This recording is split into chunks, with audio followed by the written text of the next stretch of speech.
క్యాన్సర్కి వ్యాక్సిన్లు రంగంలోకి వస్తున్నాయి.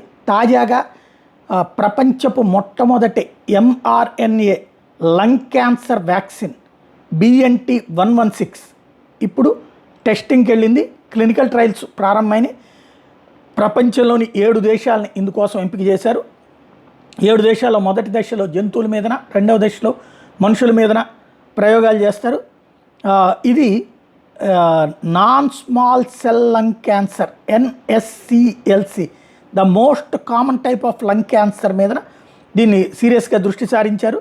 ఎక్కువగా కోవిడ్ తర్వాతన ఈ సమస్య ఎక్కువగా వస్తున్నటువంటి నేపథ్యంలో ఈ విధమైనటువంటి వ్యాక్సిన్ అద్భుతమైనటువంటి అంశం అన్నటువంటిది ఇప్పుడు వైద్య నిపుణులు చెప్తున్నారు. ఇది సక్సెస్ అయిందంటే కనుక క్యాన్సర్ చికిత్సలో అతిపెద్దదైనటువంటి ఇప్పటిదాకా కణాలను తగలబెట్టేటటువంటి రేడియోథెరపీ తప్పించి, కీమోథెరపీ తప్పించి లేనటువంటి స్టేజ్లో ఒక మంచి సక్సెస్ అని చెప్పచ్చు.